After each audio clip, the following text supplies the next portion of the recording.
Okay, how you doing, man? I'm okay. What's up? Yeah, how you doing, man? So I'm as doing an just fine. atheist, so as an atheist, you hold to the presupposition that all reality comes from a non-reality or non-life.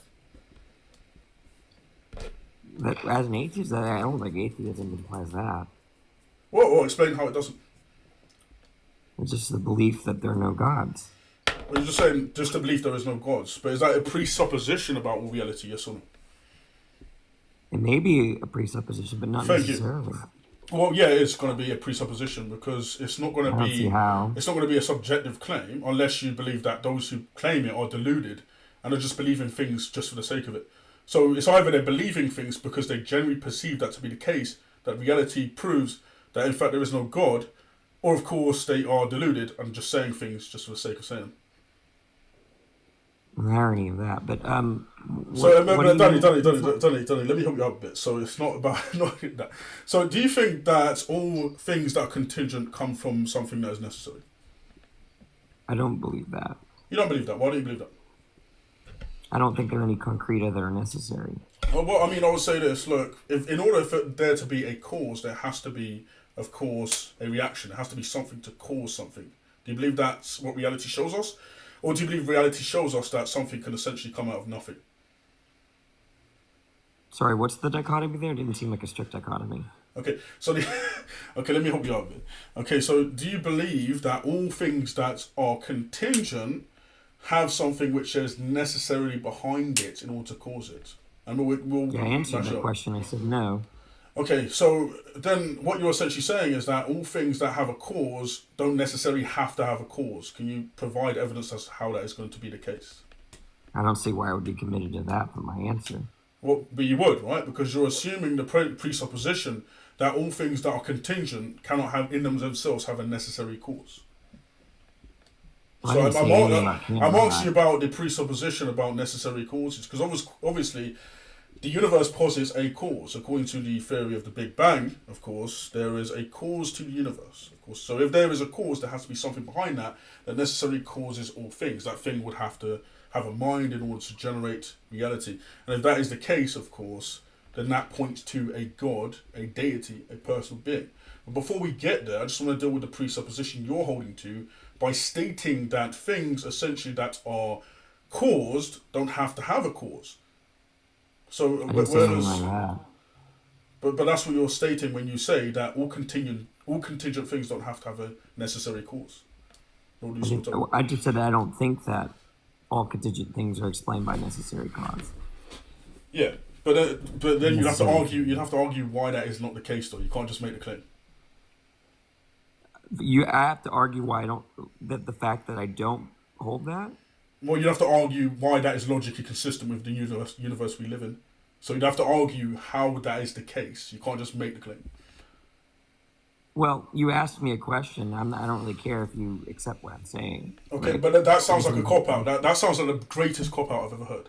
Because I've asked I you to wasn't produce. suggesting that. I've asked you I to was produce never trying proof. to I've argue that asked you you. should I've believe asked you. otherwise. I've asked you. I'm gonna finish. I've asked you to produce proof as to how all things that are contingent can not necessarily come from a necessary being, and you've not provided any evidence whatsoever. That you're asking me to prove that all contingent things. Well, you made a claim that things that are contingent don't come from a thing that is necessary. I'm asking you No, to I provide me didn't evidence. make it. I'm asking for you to provide me evidence as to how it can be the case, as we can view empirically the universe and the things that are coming from necessary things. How are you able to produce proof that all things that are contingent do not come from a necessary being? I'm not suggesting that you should believe otherwise.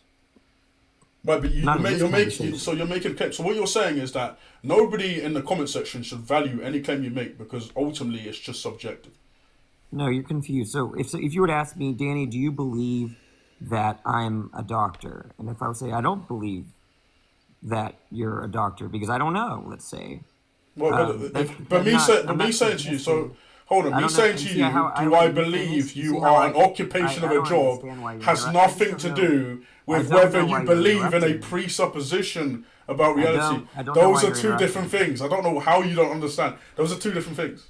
I don't know why you're interrupting. So I me. didn't Why are ask you you about saying this? occupation. I asked you about a truth claim behind reality. I don't know why it's so hard for you to understand.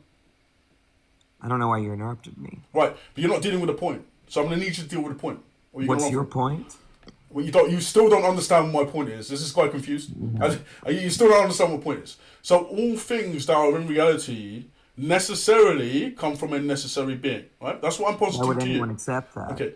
Well, but you've got to produce proof as to how it cannot be the case that all things that are contingent and put in reality do not come from a necessary being.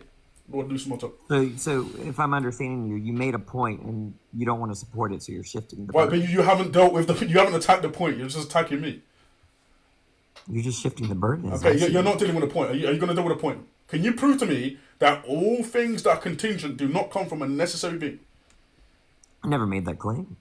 I didn't say you made that claim. I'm saying I'm making the claim. Prove to me that is not the case. Why would I do that? All right, God bless. Take care. Hey, listen. This is how atheists just don't have answers, bro. How are you going to tell me? Hey, bro. Hey, listen, guys in the chat. If that was your best guy, I'm sorry. But shout out to that guy, innit? If that was your best guy, that's a joke thing. Anyway. So yeah, if you can't essentially prove that all things that are necessary, or all things that are contingent come from a necessary being, if you can't disprove the notion that all things that are contingent come from a necessary being, essentially just make my case for me. Because it proves that the empirical view we have in reality shows and leads to a God, as per the book of Romans chapter 1 verses 20, where it says, for since the beginning of creation, his invisible attributes have clearly been seen through what has been made, even his eternal power and Godhead, so that they are without excuse. You have not been able to prove or produce any evidence in the contrary. So if you've not been able to prove or produce any evidence in the contrary, then your argument essentially is defenseless. And this is the problem with atheism. This is why atheists cannot stand when it comes to critique.